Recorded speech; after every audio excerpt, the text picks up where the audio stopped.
si Lord. So, hindi ko na po pasatagalin.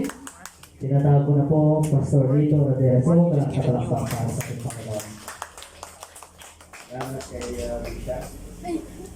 Tawag ko sa mga pastor Bishop kasi ang pastor sa Greek word ay koimen, overseer, bishop. Kaya lahat ng pastor are bishop. Ginawa lang po kasi ng denomination niya na title. Pero totoo talaga ang bishop is a position. Are you here, mga kapatid? O sabi mo sa katabi mo, kumusta na rin ang pamilya Kaya ko mo? pakukuha yung number ko eh. So kailangan po tayo ay maging seryoso sa ating pong paglilingkod sa Diyos. Dahil again, sabi nga, ang ating ginagawa sa church has something to do with our salvation. Kaya dapat seryoso tayo. Tayo po ay sabi natin na parang talagang tayo ay committed pagdating sa mga bagay na ito. Amen? So ngayon mga kapatid ay magsasummarize tayo sa ating hallmark na topic regarding sa everlasting kingdom, millennial reign of Jesus Christ and beyond. At sabi ko nga, itong topic natin ay mga malalalim pero sikapin po natin maabot at matarong-abot ng ating mga kakayahan at ating mga pagkaunawa. Amen? Okay, sabi mo sa katabi mo, God is good. God is good. Naniniwala pa kayo, sabi nga, God is good all the time and Satan is bad all the time. Kaya, lagi natin tandaan, everything na pangit na nangyayari sa buhay, hindi yan galing kay Lord. Dahil si Lord ay Diyos na mabuti. Lahat ng kanyang ginagawa ay pawang mga mabubuti. Kung mayroong hindi mabubuti na nangyayari sa atin, malinaw na hindi ho galing sa Diyos. Ang sakit, hindi yan galing sa Diyos. Ang problema, hindi yan galing sa Diyos. At lagi niyong tandaan, hindi ho pinapahintulutan ng Diyos ang mga yan. Mga kapatid, bakit nangyayari, Pastor? If God do not permit. Mga kapatid, tandaan po natin, si Satanas, kahit hindi mo yung pahintulutan, he is an illegal intruder. Ibig sabihin, kahit hindi mo payagan, siya po ay naroon. Ayun kasi hindi magiging mabuti ang Diyos kung iaalaw niya ang masasama na mangyari sa atin. Tandaan po ninyo, ang isang mabuting Diyos at mabuting Ama, He will not allow anything na makakasakit at makakasama sa atin. Kaya nga sabi ng Jeremiah 29:11, I know the plans I have for you, plans to prosper you, not to harm you. So wala po siyang plano, anything that can harm us. Ganun po kabait ang Diyos po natin. Ganun ho kabuti ang Diyos po natin. Amen? Kaya kanina kinanta natin kay buti-buti mo, Panginoon. Lahat ng kanyang iisipin, lahat ng kanyang gagawin sa buhay mo, sa buhay natin lahat, pawang mabubuti. Amen? O sabi mo, I like that. So medyo mahaba-haba, bibisa, makinig lang po kayo kasi ito po ay isa-summarize natin. Start na po tayo mga kapatid. Ating pong pinag-aralan sa ating timeline or glance of end times timeline, church age, nasa grace po tayo, period, grace period. And after that is rapture. Then after that ay yung tinatawag natin na 7 years tribulation. At the same time ay yung tinatawag natin na judgment seat of Jesus Christ. Sa Greek word ay Bema. And then after that is Battle of Armageddon. Then pagkatapos po ng Battle of Armageddon, doon pa lang po ang tinatawag na millennial reign. I already defined that millennial reign is not eternal because eternity is not bound by time. So kung ang millennial kingdom has its period 1,000, therefore millennial reign is not everlasting. Is that clear and loud? Kasi after 1,000, it will end. And then after ng millennial reign, final battle. And then after ng final battle is yung tinatawag natin na Great White Throne Judgment. And then after that, ng Great White Throne Judgment, doon pa lang po ang tinatawag natin na end of the world. Kaya wag mong sasabihin na malapit nang matapos ang mundo Kasi nandito pa lang tayo sa church age, dadapang rapture, judgment, battle of Armageddon, millennial reign. Saka pa lang po darating ang tinatawag na end of the world. Amen.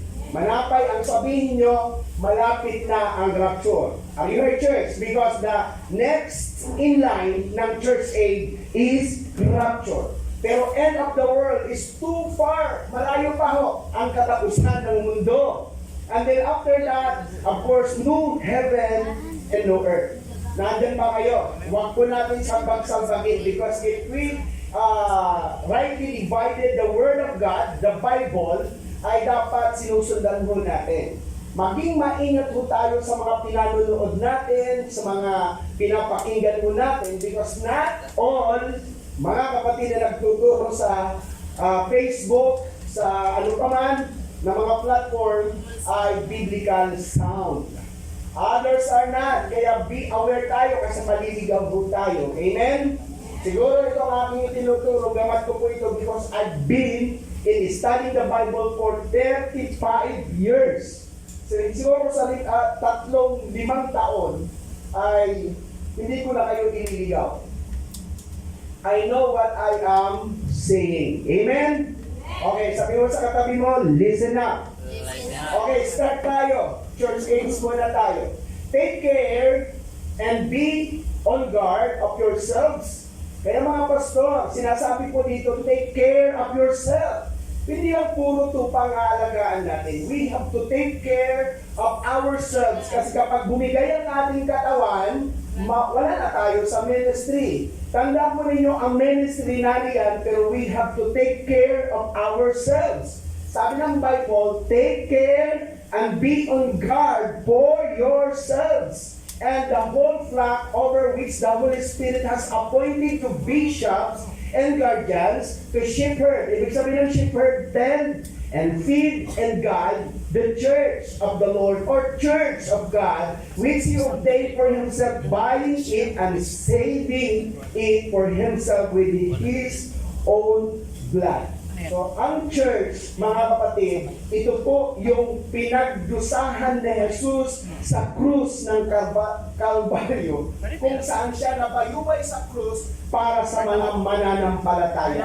He died for us, mga kapatid. Kung si Jesus ay namatay sa iyo and you welcome Him as your Savior, Lord and your God, then you are belong to the church. Sabi mo, you are the church. Okay, tingnan po natin ang church. Church, ito po yung mga believing Jews at believing Gentiles. So ang mga Pilipino, hintil po yan. Pag naniwala ka, you are belong to the church. Are you here, church? So again, church age, ito po ay binubuo ng lahat ng mga mananampalataya. Pangalawa, sige kapatid. So doon tayo sa rapture. That's lang po ito kasi sinasabat natin. Sige, next. Sabi po doon, sapagkat ang Panginoon din ang bababang mula sa langit na may isang sigaw, may tinig ng arkanghel at may pakakak ng Diyos. Remember na huling tunog ng trompeta not refers sa 7 trumpets in the Bible. Kasi akala nila, yung huling tunog, yung pang-pitong trompeta, hindi ho. Mga kapatid, sabi po dito, pakakak o trompeta ng Diyos at ang namatay kay Kristo, yung namatay na believers. Sabi ng Bible, ay unang mga bubuhay. Kung magkagayon tayong nangabubuhay na nanatitira ay aagawin sa Amplified caught up, sa Latin ay rapere. Sa Bible, walang salitang rapture, pero ang thought ng rapture is in the Bible, which the word caught up. Are you heard, church? Kasi sinasabi ng iba, wala naman sa Bible ang rapture. Yes, wala sa Bible, but the thought of rapture is in the Bible, yung caught up, which kaya doon nakuha ang salitang rapture sa Latin word na rapere. Kaya rapture. Are you heard, church? Para wala akong kausap talaga. Kasama nila ng mga namatay sa mga alapaap upang salubungin ang Panginoon sa hangin at sabi nito, isa sa Panginoon tayo magpakailanman. Tingin kayo ha, ang rapture is not second coming.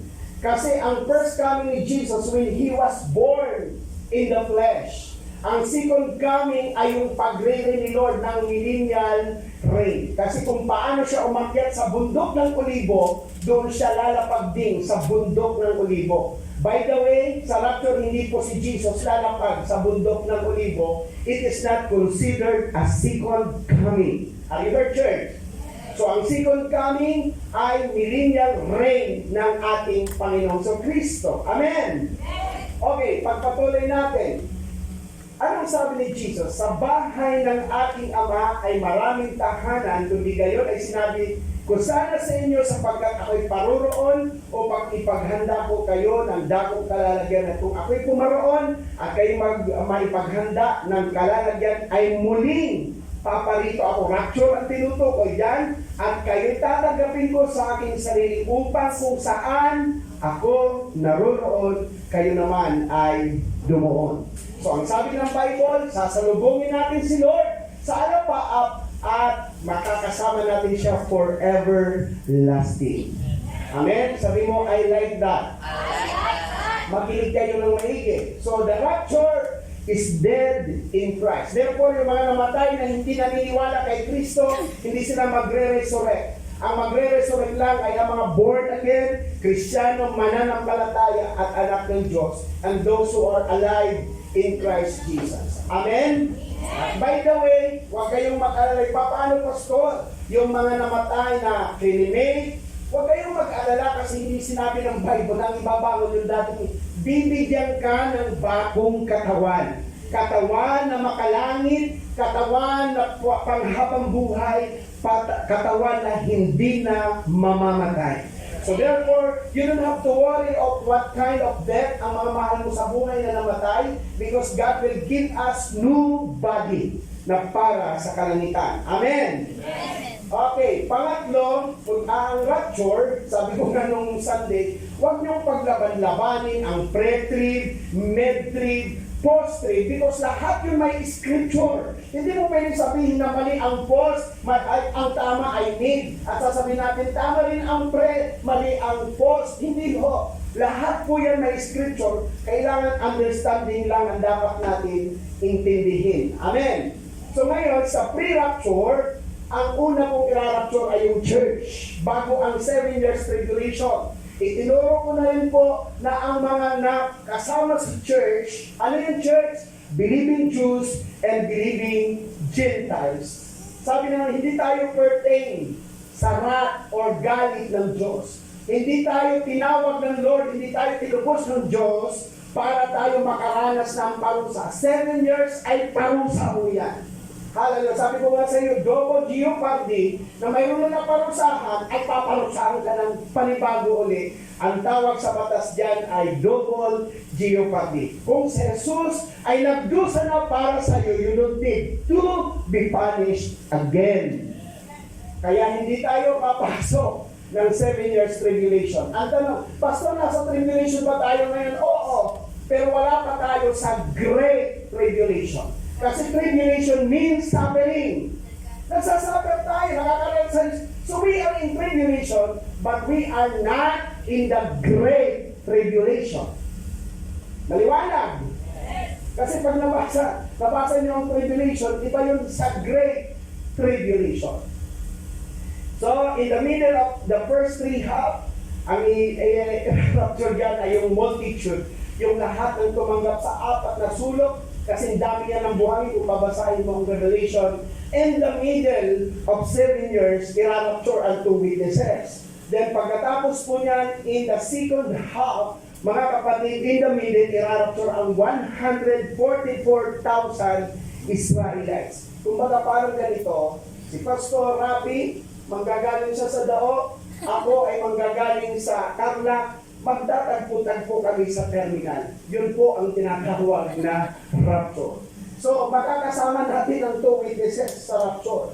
Hindi lang church, hindi lang yung 144,000, hindi lang ang 2 witnesses, even the multitude. Kaya kung hindi man makasama ang mahal mo sa buhay sa pre-rapture o pre-tribulation na rapture, baka kumilala na sila kay Lord, sa tribulation, makakasama sila sa multitude. Sasabi, ato ka palaki. Praise God. Bakit? Kasi may chance pa. Kaya lang hindi na po grace. Kailangan lang nila huwag magpatatak. Are you here, church? So, ang rapture, huwag natin paglaban-labanin. Tama ang post, tama ang mid, tama ang pre. Kaya lang, ang dapat mo nawaan, sino ang nasa pre, sino ang nasa mid, at sino ang nasa post. Palapakan natin si Lord.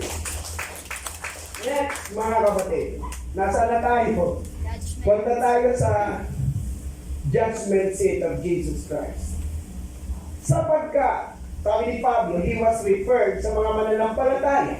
Sapagkat tayong lahat, born again, Kristiyano mananampalataya, ay kinakailangan mahayag sa harapan ng hukuman ni Kristo. Sa Greek word nga po ay bema, judgment seat of Christ, upang tumanggap. Hindi para litisin, ha?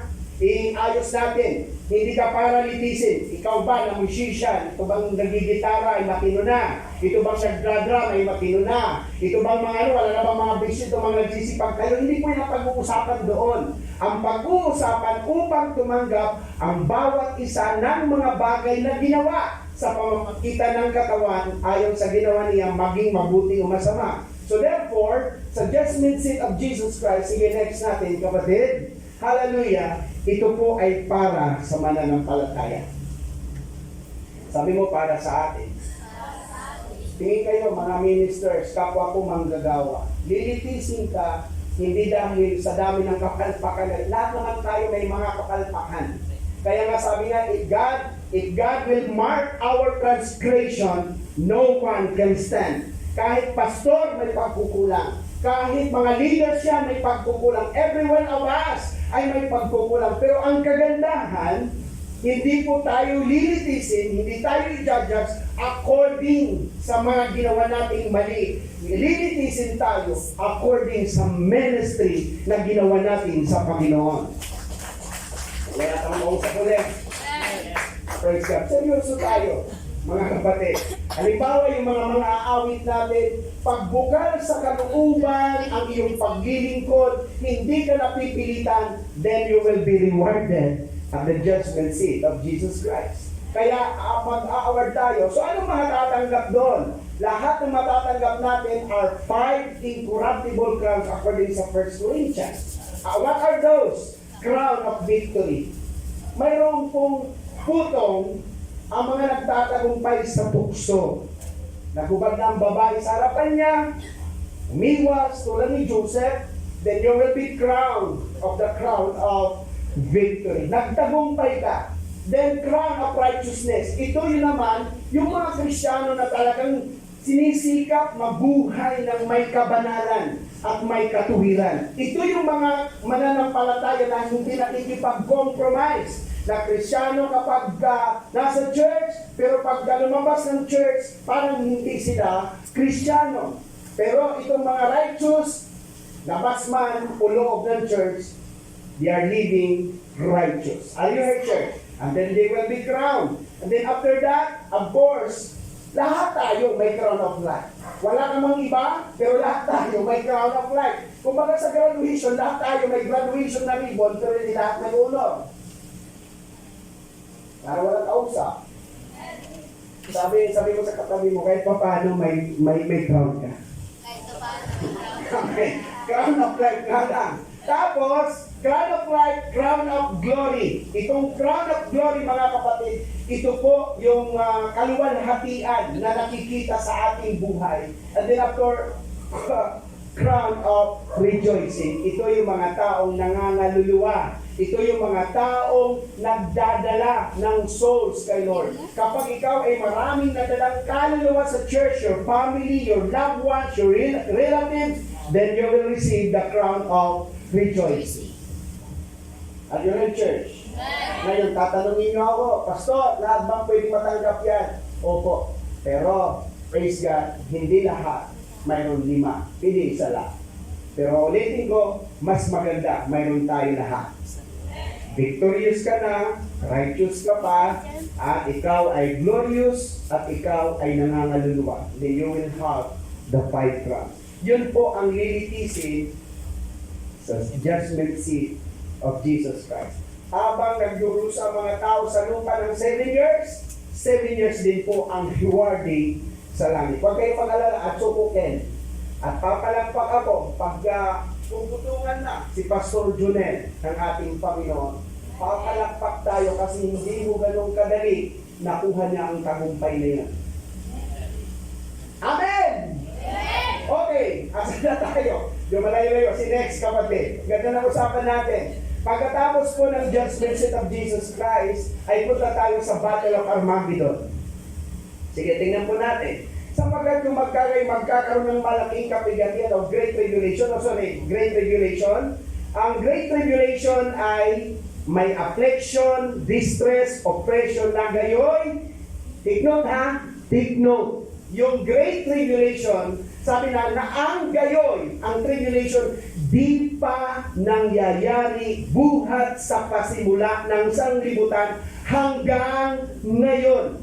At hindi pa nangyayari kailanman. So ang Great Tribulation, never yet in the history. Amen? Okay, isa-isahin natin. Ano ba yung nasa Great Tribulation? Balik tayo, tama yung kapatid. Sapagkat kung magkakaroon ng malaking kapigatian, balikan tayo. Next, yan. Sapagkat magsisitindig ang bansa laban sa bansa at ang kaharian laban sa kaharian. Yung nangyayari ngayon mga kapatid na laban ng Israel at saka Iran, nasa Bible na yan eh. Noon pa, nag-aaway na yan. So, hindi yan kasama ng fulfillment ng Great Tribulation. Kasi yung Great Tribulation, hindi pa ho nangyari sa kasaysayan. Is that clear and loud? So sabi ng Bible, wars at magkakagutom, famines at lilindol, earthquakes sa iba't ibang dako. I-define natin para may scripture tayo.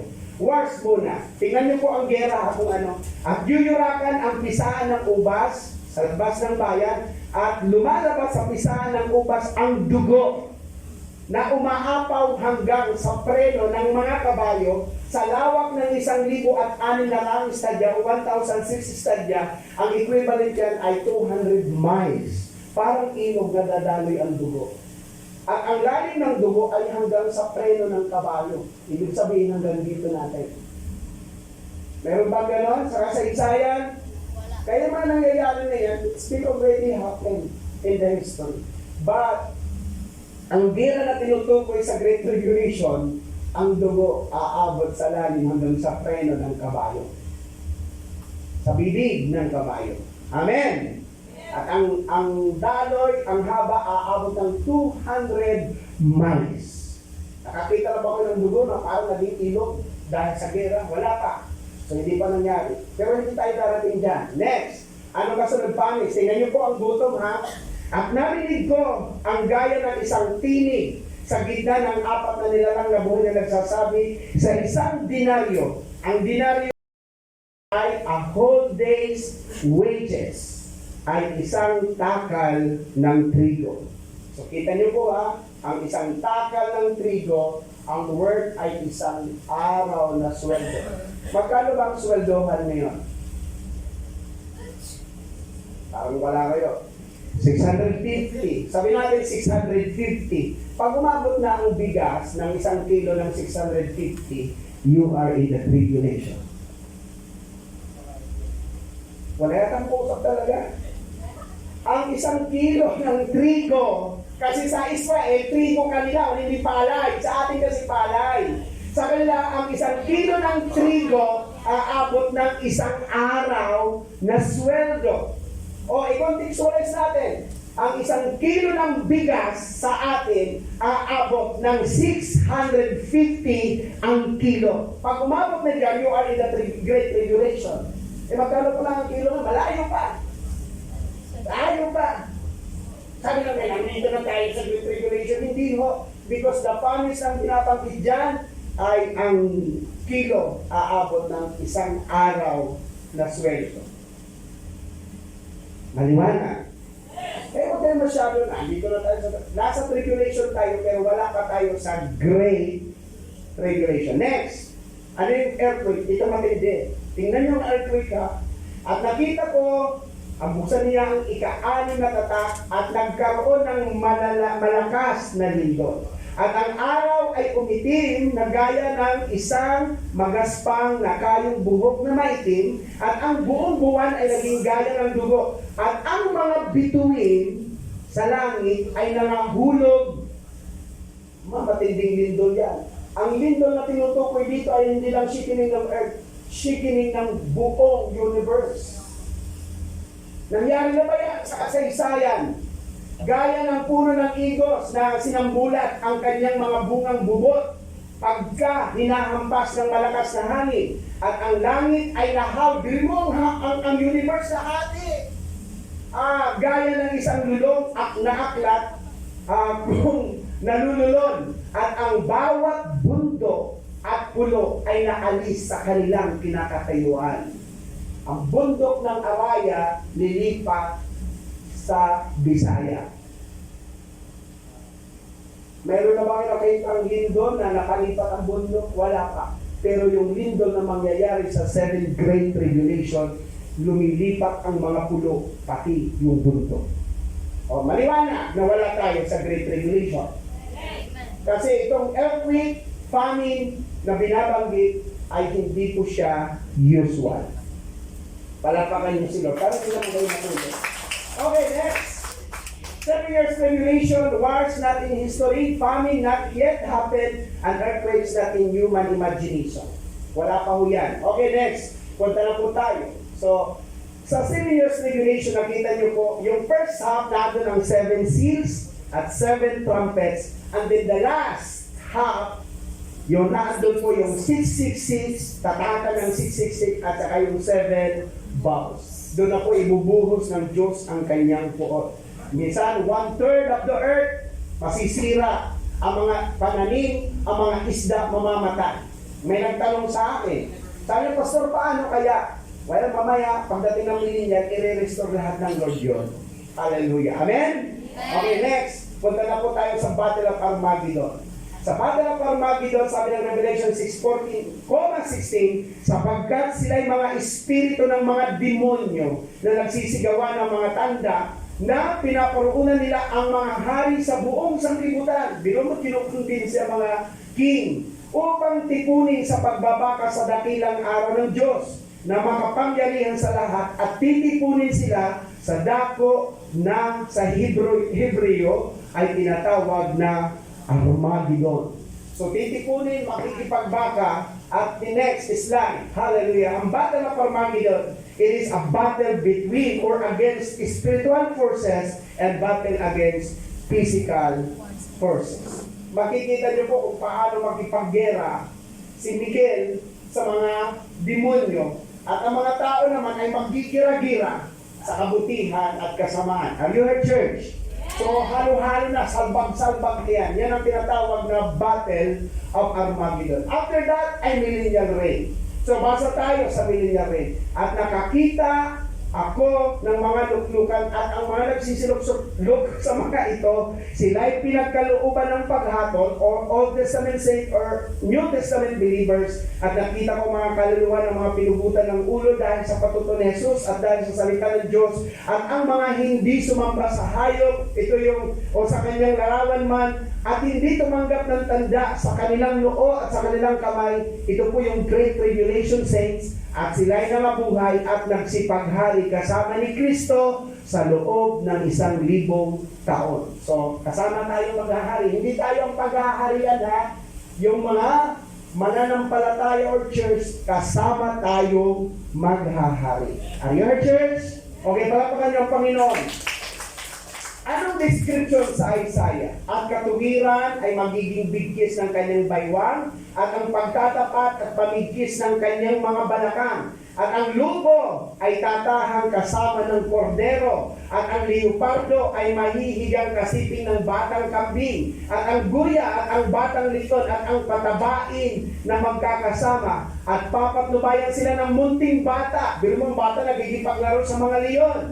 At ang baka at ang aso ay manginginain, Ang kanilang mga anak ay mahihigang magkakasiping at ang leon ay kakain ng dayami na gaya ng baka. Next pa. Praise God. Sige. At ang batang pasususuhin ay maglalaro sa lungga ng ahas. Pero mo bata, gumaga pa, nakikipaglaro sa ahas at isusuot ng batang kahihiwalay sa suso ang kanyang kamay sa lungga ng ulupong. Hindi sila, yung mga hayop na tinutukoy, magsisipanakit o magsisipaniraman sa aking buong banal na bundok sapagkat ang lupa ay mapupuno ng kaalaman ng Panginoon gaya ng tubig na tumatakip sa dagat. So again, sige next, mga kapatid, sa millennial reign, everything is at peace. Mapayapa, walang gulo. Bakit? 1,000 taon na nakakulong si Satanas at 1,000 taon nakakulong ang mga demonyo, kaya walang mga demonyo ang tao. Sabi ko nga, nung nagturo ako, kaya lang naman sumasama ang mga tao kasi nagdidemonyo. Pero pag walang demonyo yan, mga kapatid, matino yan. Kaya minsan in-approach ako ni Pastora Edith, sabi niya, parang gusto ko magpa-deliveran sa church. Mayroon lumapit sa akin, sabi, gusto ko magpa-deliveran. Ako sabi ko, mabibis ko lahat ang ginagawa ko. Kasi si Satanas, hindi nagsisinungaling. Yung pinasukan ni Satanas, nagsisinungaling. Pag tinanong mo, okay ka ba? Hindi ka ba nabibigyan? Hindi. Hindi ako nabibigyan. Nagsisinungaling. Pero ang demonyo, pag magbanit ka siya, anong ginagawa mo dyan? Tinuruan ko siya! Ano tinuro mo? Tinuruan ko magmariwana! Tinuruan! Lahat! Sasabihin ng demonyo.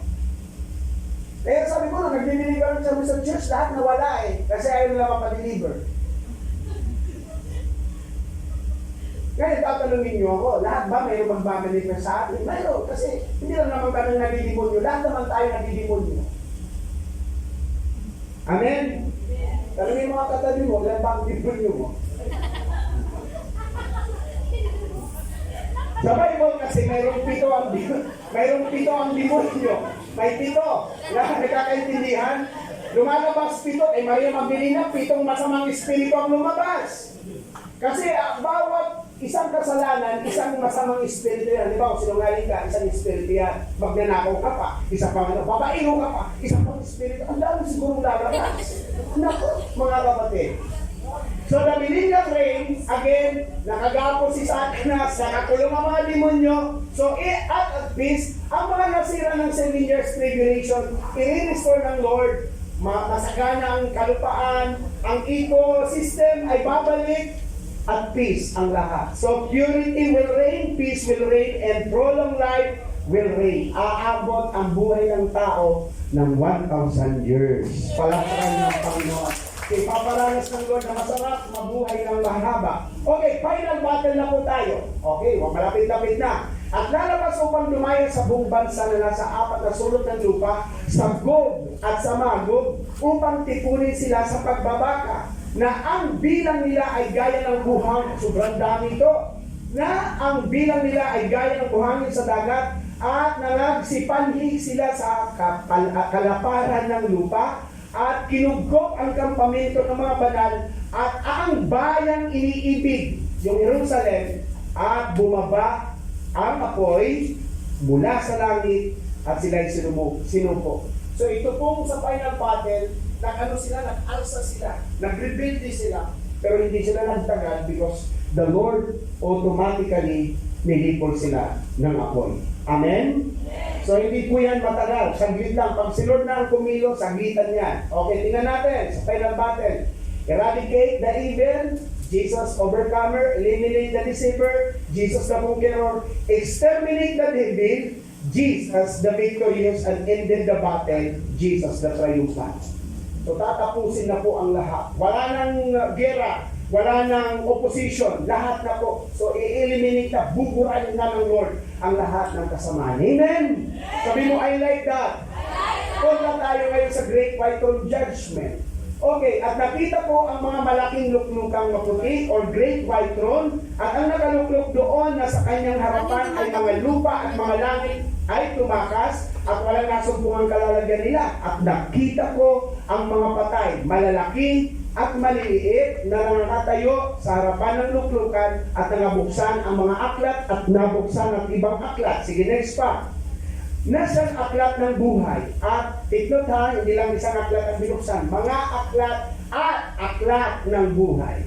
At ang mga patay ay hinatulan ayon sa mga bagay na nasusulat sa mga aklat ayon sa kanilang mga gawa. At tiklot ha, sabi niya, nabuksan ang aklat at nakasulat ang lahat ng ginagawa. Hindi na tayo kasama doon ha. At ibinigay ng dagat ang mga patay na nasa kanila, at ibinigay ng kamatayan at ng Hades ang mga patay na nasa kanila, at sila'y hinatulan bawat tao ayon sa kanya-kanyang gawa. Okay, tingnan natin. Sige, sum up natin. Sa Great White Throne Judgment, this is for the unbelievers. Ang judgment seat of Jesus Christ for the believers for reward, pero ang Great White Throne Judgment is for the unbeliever, at hahatulan sila sa kanilang mga ginagawa, kung kailan nanilit, kailan siya ng palhim na gumagawa. So lahat yan ay nakasulat doon sa kanilang, dalawa lang yan, Book of Acts, good or evil, and Book of Life.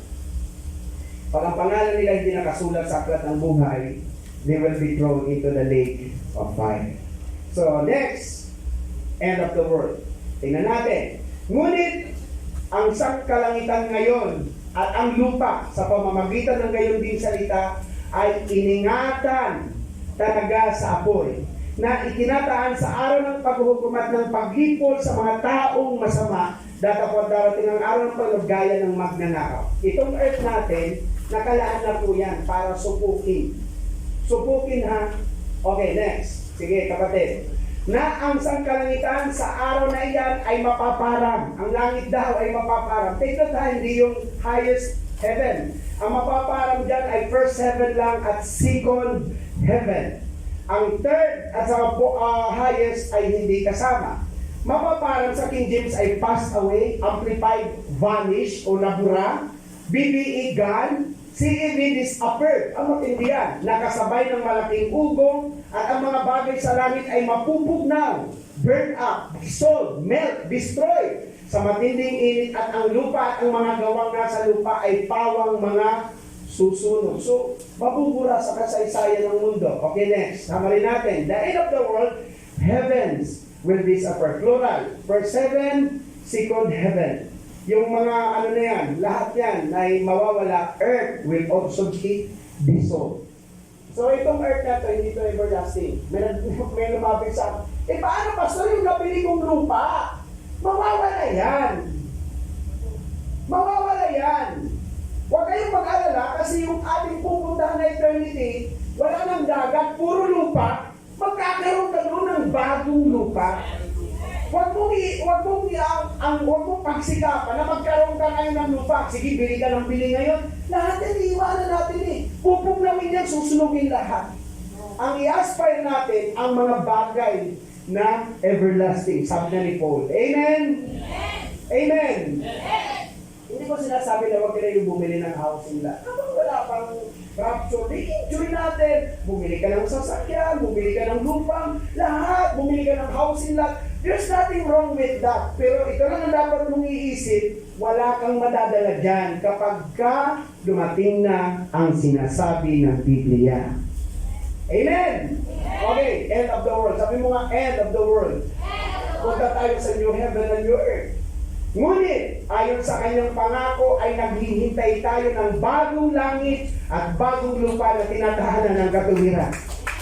Pag sinabing bago, sabi ng iba, hindi, i-renovate daw lang ito. Hindi sinabi, new. Pag sinabing mayroon kang bagong damit, wala na yung luma. Tama? So sabi ng Bible, naghihintay tayo ng bagong langit at bagong lupa. Okay, sabi ng Pedro yan. Okay, next. Revelation 21, at nakita ko ang isang bagong langit, new heaven, at isang bagong lupa, new earth, sapagkat ang unang langit at ang unang lupa ay naparang. Paano naparang? Sinunog. At ang dagat ay wala na. Palapakan nyo ang Panginoon. Okay, next. Sa langit, ito ang mangyayari at papahirin na niya ang bawat lukha sa kanilang mga mata. At hindi na magkakaroon ng kamatayan, hindi na magkakaroon ng dalamhati, wala nang pananambitan, unang hirap pa man. Ang mga bagay ng una ay naparang. Basahin lang natin sa English sandali. God will wipe away every tear from their eyes, and death shall be no more. Neither shall there be anguish, sorrow, and mourning, nor grief, nor pain anymore. For the old conditions and the former order of things have passed away. Wala na yung routine ng buhay. Hallelujah. Mawawala na. Sa langit, wala nang beer. Tama? Kaya hanggang at suka kini, inom ng beer. Kasi sa langit, wala na yan. Tama? Naiintindihan nyo? Hallelujah. Sa langit, wala nang dalamhati, wala nang kahirapan, wala nang kasamaan, everything. Tingnan mo ninyo. Okay, bago tayo post. May nagtanong sa akin, Pastor, sa judgment seat of Jesus Christ, may ulirat pa ba tayo? Yes, mayroon. Kasi hindi mo ma-appreciate ang crown kung nakalimutan mo ang mga bagay. Kaya nga pag inawardan ka, gagaga ka. Kasi hindi mo ganun kadali na na-attain mo. Sino sa inyo mga nag-aaral? Nasungkit mo ang magna cum laude, summa cum laude. Bakit sila umiiyak? Kasi hindi nila ganun kadali nakuha at nasungkit yung award na yan. Maging ikaw sa langit, you will be awarded. At hindi rin ganun kadali para sa'yo ang masungkit mo yung award na yan. Hallelujah, church. So again, mga kapatid, sapagkat narito, at tingin kayo, may ulirat pa tayo. Kaya nasabi mo, kilala ko pa si Sister Sol doon. Kilala niyo pa ako, ano po si Pastor Lito. Wala maiiwan sa atin. Baka naman yung sinabi, si Pastor Lito iwan. Wala maiiwan. Baka sarili naman kayo masyado. Amen. Si MJ kasama yan. Maiiwan. Kasi sinasabi ng iba, baka si Brother MJ ba? Wala ba na balag? Makakasama ba si Brother MJ? Ang pinag-uusapan dyan, hindi yung kasamaan ni Brother MJ. Ang pinag-uusapan kung sumasampalataya siya sa Panginoon. Are you in church? Kasama tayo lahat. May ulirat tayo. Papalakpak ako if you will be awarded. Tama? Okay, next. Sabi niya, eternal life of the Lord and eternal living. Balikan nga natin ang verse. Ito ang nasabi ng Isaiah. Sapagkat narito ako'y lumikha ng bagong langit at bagong lupa at ang mga dating bagay ay hindi maaala-ala at mapapasa isip na. Sa pagdating po ng bagong heaven, doon parang buburahin ng Lord ang ating mga alaala. You will not enjoy the eternal life kung naalaala mo ang mahal mo sa buhay at suking impyerno. Ikaw mag-enjoy din. Pero sa rapture, sa judgment seat of Jesus Christ, may ulirat ka pa, you will remember the things you have done nung ikaw ay nasa lupa. Pero pagdating sa new heaven and new earth, everything will be erased so that you will enjoy your life in heaven for eternity. Amen? Okay, balakpakan natin ang Panginoon. Gusto nyo na po ba matapos ako? Okay, malapit na po ako. Impyerno tayo. Magaling pag-usapan din natin ang impyerno. Hallelujah. Sige, next. Basa tayo. At ang diablo na dumaya sa kanila ay ibinulit sa dagatang apoy at asupre na kinakaroonan din ng mga hayop at ang mabulaang propeta at sila'y pinahihirapan araw at gabi magpakailan-kailan man. Kung tayo ay eternally enjoy the life, sila naman eternally suffer their lives. Are you here, church? Next, isa pa. At ang kamatayan at ang halis ay ibinulit sa dagat-dagatang apoy. Ito ang ikalawang kamatayan sa makatwid ay ang dagat-dagatang apoy. At kung ang sino man ay hindi nasumpungang nakasulat sa aklat ng buhay, ibubulig sa dagat-dagatang apoy. Ito ngayon ang iniminsahe ko. Short lang ito kasi sinama rito, wala pa kayo nakuhang pagkain eh. Knowledge pala. Ito po ang ating kakainin ngayon. Sabi ng Bible, lahat ng hindi nakasulat ang pangalan sa aklat ng buhay, they will be thrown into the lake of fire. Tingin kayo, ang good news. Makinig kayo. Salamat kay Lord kasi ang pangalan mo nakasulat sa aklat ng buhay. Amen. Basta tayo. Sige, next. So hell, everlasting punishment, everlasting pain. Maraming mga marinig, sana pinakinggan ko na sila noon. Dapat sumama lang na may study. Dapat nakatin na ako. Dapat. ang wish ang mangyayari sa kanila. Kung ikaw tinatanggihan ngayon ng evangelist ka, tinatanggihan, they will remember you. Pag nasa impyerno na sila. Sana. Okay. Punta na tayo. The name that were written in the book of life. Ito ang hindi itatapon. At again ha, pinaunahan ko na kayo. Ikaw, ako, tayong lahat, born again, mananampalataya, anak ng Diyos, ay lahat nakasulat sa aklat ng buhay. So clear that you will know no more, hindi ka pupunta ng impyerno. Sabi mo nga ulit sa katabi mo, hindi tayo pupunta ng impyerno. Handa na po ba kayo? Okay, next. Sige.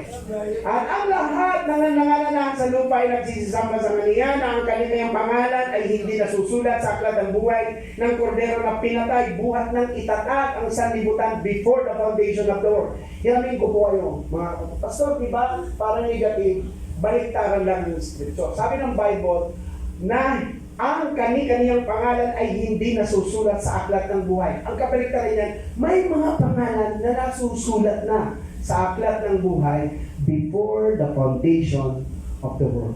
Tingin kayo ha, hindi po aksidente kung bakit mabubuo naging ka. Wala pa ho ang mundo, you are already in the book of life.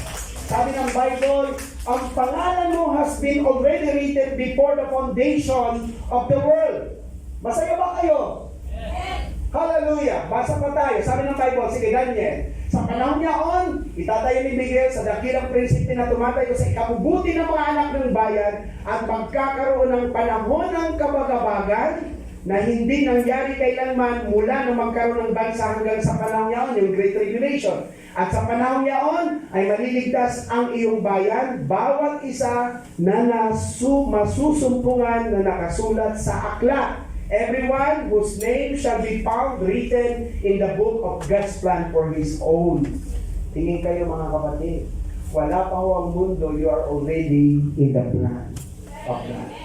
Nung nasa Iloilo ako, may nagtanong, Pastor Lito, sabi niya ganon, kung ang Diyos ay foreknowledge, alam niya ang lahat ng bagay, alam niya ang mga mangyayari sa hinaharap, nakita niya na magkakasala si Adan at si Eva, why still He created them? Ang sabi ko, kaya tinuloy ng Lord ang kanyang creation kasi masisira ang karakter ng Lord that God never changed.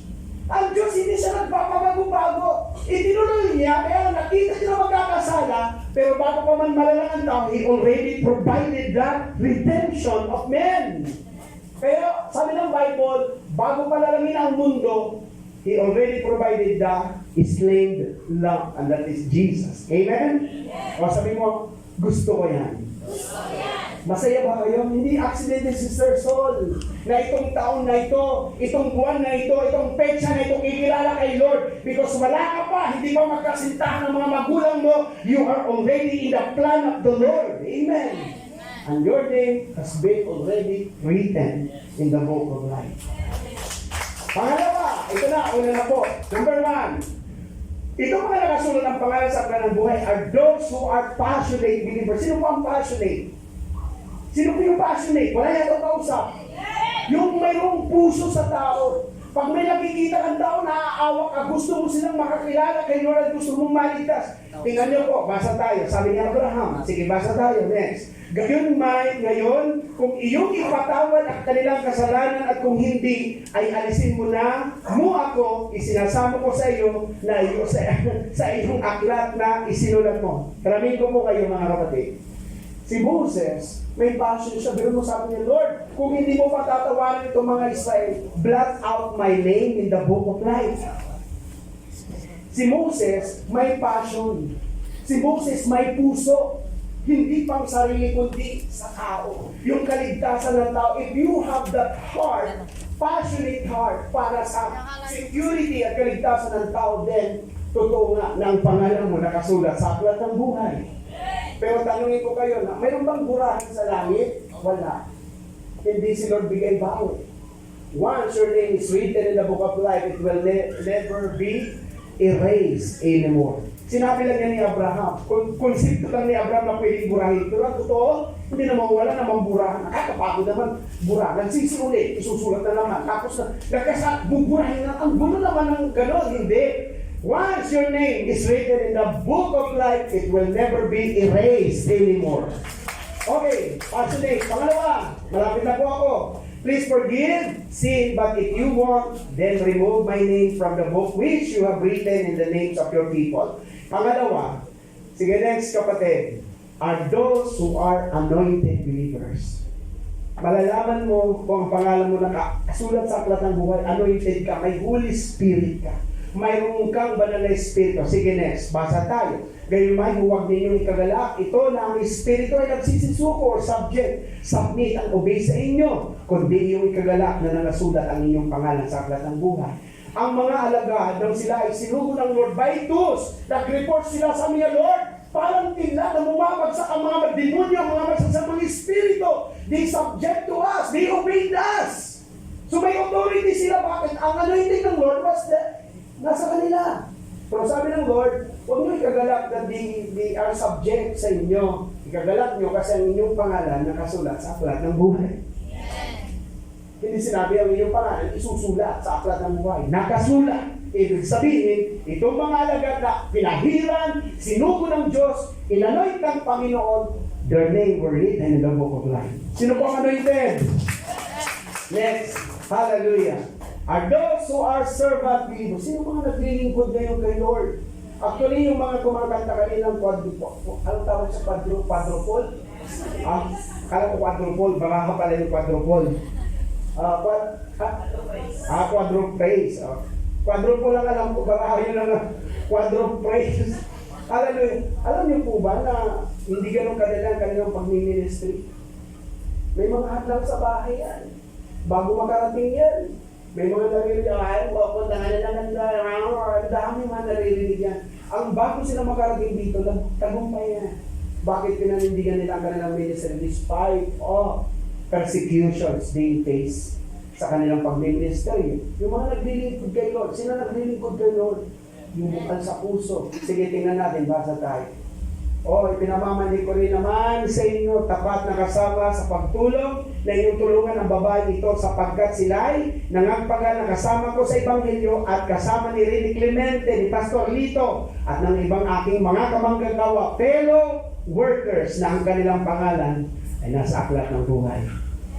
Pag nakalagay pala ang iyong pangalan sa aklat ng buhay, mayroon kang puso ng Panginoon. Even Jesus, He came not to be served, He came to serve. Kapag may puso tayo, mapaglingkod tayo. Kikita niyo si Pastor Junior, pastor dito yan, pero nakikita mo na ano, nagtatrabaho. Hallelujah. Nakikita mo, nagpapagal, nagtatrabaho. Yan ang mga kapatid. Hallelujah. Kaya lang ang iba, pag nakita na si Pastor, ano palang bumababa ang tinig, no? Yun ang dapat yung hangaan yung mga nagtatrabaho ng Pastor. Amen? Hallelujah. So mga pastor na nagsiserve kay Lord, yung may servant heart sa Panginoon. Okay, next. Are those who are victorious believers. Tingnan nyo nga, basa tayo. At ang magtagumpay o conquers victorious ay daramtang gayon ng mga mapuputing damit at hindi ko papawiin sa anumang paraan ang kanyang pangalan sa aklat ng buhay. Wow, mga overcomers. Praise God. Right, ay sa isdos. Ano naririnig? Right, ay sorry, Mari. Bunagin na ako. Hindi na ako tumatay ng loob. Hindi na tumatay ako ng weteng. Magtagumpay. Pero naniniwala ko dito, wala na pong tumatay ng weteng dito. Wala na mga anak ng weteng. Amen! Amen po ba? Nagtatagumpay. Praise God. Biro mo, may pupuntang kumari doon. Mari! Mayroon akong chichismis sa'yo. Ay, sorry. Mari, hindi po basurahan ang aking tayo. Yung kayang magtagumpay. Amen! Alam mo po yung motor ko na, yung weight, yung aking doon, yung 33-17, padalas lumalabas yun ng weight. Hallelujah. Yung 33-17. Lumalabas. Minsan marami nagsabi, Pastor Lito, tinayaan ko yan. Nanalo ko kahapon. Good! Pero minsan, hindi ako na-tempt na ako din mismo ay tumaya. Bakit?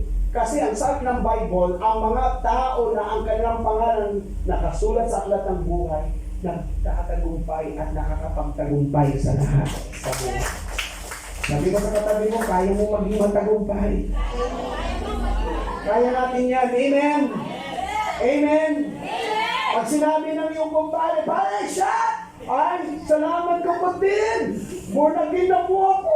Nag-aatin na po ako sa kingdom! Nagigitara na nga ako ngayon! Hallelujah! Overcome! Naintindihan ba yung overcome? Ibig sabihin, kasi tingin kayo sa akin, lahat ng ginagawa natin mali is your choice. Huwag mong sabihin na hindi. Hindi na hindi. Pinili mo magkasala. Pero pwede mong piliin ang huwag magkasala. Because your name is written in the book of life. Amen? Okay, next. Maganda ito ang ating usapan. Sige, basa tayo. Righteous. At hindi papasok sa anumang paraan, ang anumang bagay na karumaduman o siyang gumagawa ng kasuklam at kasinungalingan, kundi yaon lamang sa mga nakasulat sa aklat ng buhay ng gobyerno. Hindi papasok kung anumang kasalanan kasamaan doon. Tayo ay righteous. Sabi mo, hello, righteous. Sabi mo, hello, righteous. Righteous tayo. Amen? Huwag niyong isipin na makasalanan ka. Ang isip na makasalanan ay magkasala. Pero pag righteous ka, ang isip ng isang righteous gumawa ng matuwid. Okay, next. Matatapos na po ako. Hallelujah. Kanino pa sinasabing matatapos? And those who are predestined believers, basa tayo, predestined daw. At kung ang sino man ay hindi masumpungan, nakasulat, found written, found recorded, found inscribed, sa aklat ng buhay ay bubulid sa taga-talata ng apo. Ulitin ko, your name has been already inscribed. Nakaukit na sa aklat ng buhay. Mayroon na purahin yung nakaukit na. Nalala ko tuloy ang isang tao. Nagkaroon siya ng first love. Dahil mahal na mahal niya, pinatato niya. Eh kaya lang ang first love niya, hindi siya first love. May pagpalit ng iba. Eh nakatato na. Naku, mahirap na purahin. Kasi nakatato na. Hallelujah. Pero alam niyo po, your name is not only written, inscribed. Nakakita na ba kayo ng nakaungkit ang pangalan? Hindi na mabubura ang pangalan mo. Sa aklat ng buhay, ibig sabihin, you were predestined. Even before the foundation of the world, you are already in the mind and in the heart of God. Sige next, hallelujah. Alam niyo po, masarap. Dito na po ako magtatapos. Our names were written in the book of life even before the foundation of the world, and our names are still written in the book of life even until the consummation of this world. Sabi mo sa kapatid mo, salamat na nakasulat ang iyong pangalan. Baka nakasulat doon sa mga listahan ng mga may utang, listahan ng mga wanted. Pero hindi po, wala tayo doon. Ang ating pangalan nakasulat, naka-inscribe sa aklat ng buhay. Pagdating sa langit, yan naman ang music. Siyempre, magtatapos na po ako. Matthew 25:23. His master. Anong sabi ng master? Reply, well done, you are good and faithful servant. You've been faithful over a little, I'll put you in charge of much. Come, celebrate with me. Yan ang hinihintay natin sa Panginoon. Amen? Sige, taraganda mo po. Sige po, background po natin. Hallelujah. Salamat sa kabutihan ng Diyos. Are you happy, church? It is not accident for you to be here. You are already in the mind and in the heart of God. Pasalamatan mo kasi nakasulat ang iyong pangalan sa aklat ng buhay. Hallelujah. Pagdating po ng panahon na yun, yung sasabihin ng Lord, well done, good and faithful servant. You will be crowned. Okay lang, kahit hindi nyo muna pantalingan. Hallelujah. You will be crowned. At alam niyo po yung crown na yan?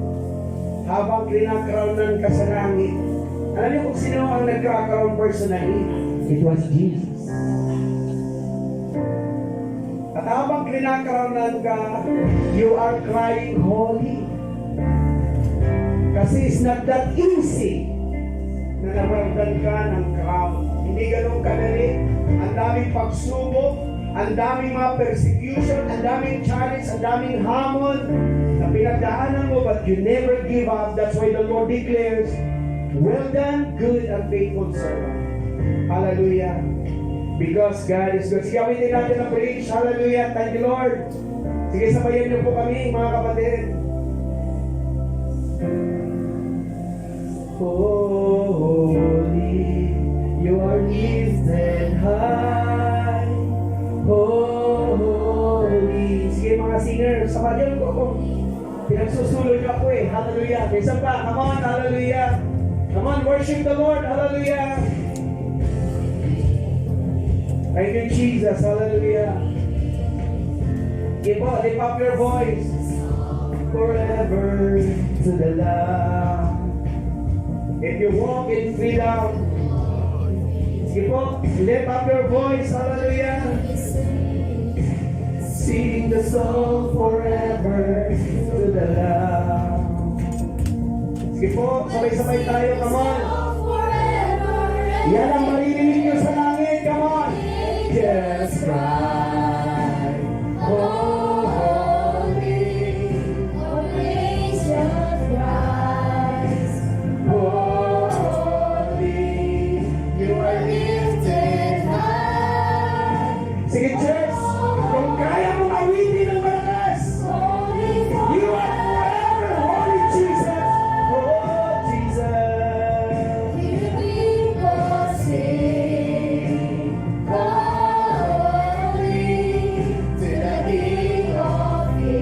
Thank you, Lord. Hallelujah.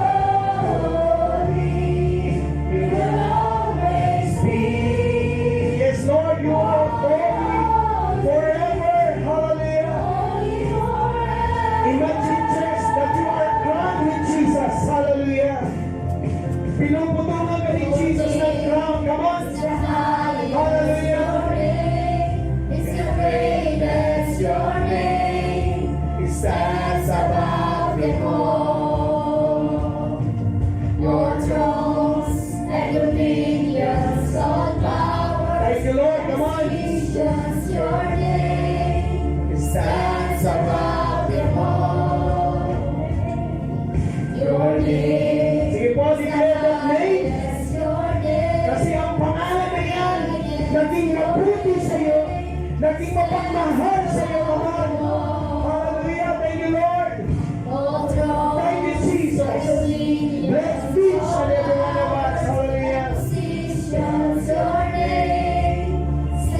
Sige po, siya natin naman. And the angels cry, holy, oh praise God. Lahat ng nilalang, Lord, iiyak pa niyan. Hallelujah. Jesus, you are forever. Holy forever. When your people, come on, nanginginig ka ng Lord ng maawit. Hallelujah. To the King of Kings. Holy, you are always. Itaas natin ang ating mga kamay, church. Come on. We will pray to God. Hallelujah. Panginoon, maraming salamat sa iyong kabutihan. Nagiging masaya kami, nagpupuri kami, sumasamba kami, not because of anything, dahil nakasulat ang aming pangalan sa aklat ng buhay. Thank you, Lord. Hallelujah. Because you made us righteous, you made us holy, and this evening, Lord, each and every one of us, patuloy mong pagpalain. Pagpalain mo ang aming buhay, pagpalain mo ang aming pamilya, pagpalain mo ang aming trabaho, pagpalain mo ang aming mga negosyo, Jesus. Bless every aspect ng buhay namin. And this we pray in Jesus' mighty name. Shall always say, Amen and Amen. God bless you.